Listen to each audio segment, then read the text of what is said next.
Clem, chapitre 2, l'attente. Ce furent les pires vacances de toute ma vie. Le lendemain de la fête d'Alizé, toute la petite famille partit en Bretagne, comme prévu. Et comme prévu, il y a eu une semaine de soleil, puis 3 semaines de pluie et de parties de Monopoly, ponctuées de bonnes grosses crêpes au sarrasin. À la fin du mois, mes cuisses avaient presque doublé de volume. Merci la Bretagne. Ensuite, mes parents retournèrent à Nantes et firent un détour pour nous déposer à Blois, chez ma grand-mère Manie, la mère de ma mère. Il y a eu d'abord une semaine de pluie, durant laquelle Manie, qui a grandi en Espagne, nous bourra de tortillas aux oignons et aux patates arrosées d'huile d'olive, histoire qu'on tienne le coup en zonant devant la télé. Activité éreintante. S'il en est, ensuite, il y a eu 3 semaines de soleil. Mais comme mes cuisses, entre-temps, avaient presque quadruplé de volume, je boycottais le maillot de bain et passais le plus clair de mon temps sous le parasol du jardin à faire des mots croisés et à surveiller mon portable jusqu'au 21 août, du moins. À cette date fatidique, mon forfait me laissait en rade, toute seule, sur ma serviette au milieu de la pelouse, avec mes cuisses énormes, mon col gros comme une tortilla aux patates, et mon iPod visé sur les oreilles pour ne pas entendre Salomé rire aux éclats dans la piscine. Pas un appel, pas un texto, rien. Pas un signe de Julien. Pendant ces 2 interminables mois de vacances, les premiers jours, je ne m'étais pas trop inquiétée. On avait passé une soirée magique le 2 juillet, chez Alizé. On avait fait l'amour. Puis on était restés blottis l'un contre l'autre sur le lit, au milieu des draps défaits, à parler, à s'embrasser. On était tellement tristes à l'idée de se quitter qu'on avait même refait l'amour. J'étais rentrée à 2 heures du matin pour respecter l'ultimatum de mes parents. Mais je serais bien restée toute la nuit dans ses bras. Le 9 juillet, une semaine exactement après cette soirée de rêve, comme je n'avais pas de nouvelles, je m'étais décidée à lui envoyer un texto. Un truc simple, léger, pour ne pas faire la fille collante. Salut, suis en Bretagne, il fait beau, pense fort à toi, gros bisous. Ensuite, j'avais compté les jours, 1, 2, 3, 4, il y en avait eu 56 au total avant la rentrée. 56 jours, soit 1344 heures et 80 640 secondes, sans nouvelles de Julien. Ça fait beaucoup. Au bout de quelques jours d'attente, j'avais eu un gros doute. Je m'étais dit que c'était mon nouveau portable qui n'était pas au point.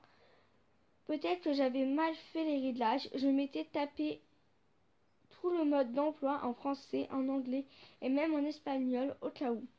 Faut voir les progrès que j'ai fait en langue cet été. J'avais bien essayé de déchiffrer la partie en japonais, mais bon, il me manque quelques bases, je n'avais pas d'assimile sous la main.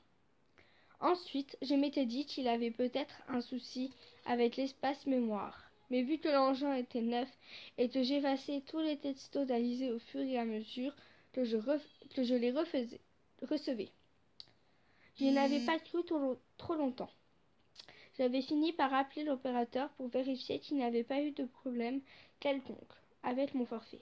Des messages en attente? Non, rien. Il avait bien fallu alors que je me rende à l'évidence. Julien faisait silence radio. Un point, c'est tout. Il ne me répondait pas. Et alors? Il avait peut-être oublié son portable à Nantes avant de partir en vacances. Ou bien, il se l'était fait sauvagement arracher sur la plage, pile avec m'avoir écrit un message enfiévré. Et juste au moment où son doigt s'apprêtait à appuyer sur la touche envoi, ou peut-être qu'il n'avait plus de crédit, ou encore ses parents ne nous laissent pas une minute tranquille. Le père de Julien est le proviseur du lycée et sa mère une vraie bourgade. Alors ça doit pas rigoler tous les jours à la maison. Ou tout simplement, je me répète une petite voix dans ma tête. Il ne pense pas du tout à moi. J'essaye de le chasser cette petite idée, mais elle revenait à charge en permanence. Elle me grignotait l'intérieur, elle prenait de plus en plus de place en moi. Penchée sur mes mots croisés dans le jardin de ma nuit, j'avais refait tout l'historique de nos derniers moments passés ensemble. J'avais tout décortiqué et passé le film de notre soirée chez Alizée en boucle dans ma tête. Quelque chose m'avait chiffonné ce soir-là, mais je ne me rappelais plus vraiment quoi. À force de fouiller, j'avais fini par mettre le doigt dessus. Après qu'on avait fait l'amour la première fois, on était restés étendus l'un à côté de l'autre. Puis, je lui avais demandé ce qu'il avait prévu cet été. Rien de spécial, des vacances avec mes vieux et toi. Moi, pareil, enfin presque. Je vais passer un mois en Bretagne avec mes parents et ma petite sœur, et puis un mois à Blois avec ma grand-mère et ma petite sœur. C'est trop les boules. Ça l'avait fait rigoler, alors j'avais ajouté on pourra s'appeler, s'envoyer des messages, histoire de lui tendre une perche. Mais il avait rigolé de plus belle, et là, avant de m'embrasser à nouveau et de me lancer son fameux sourire en coin, il avait réduit mon cerveau en compote. Au pruneau, il avait prononcé une phrase qui m'avait fait tiquer sur le moment. En même temps, tu sais, ça passe vite l'été, c'est que de moi. C'est peut-être passé vite pour Julien, mais pour moi, c'est resté carrément en travers de la gorge.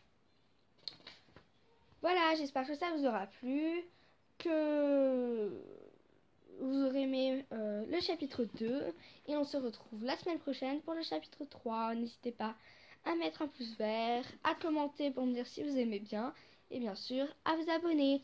Gros bisous!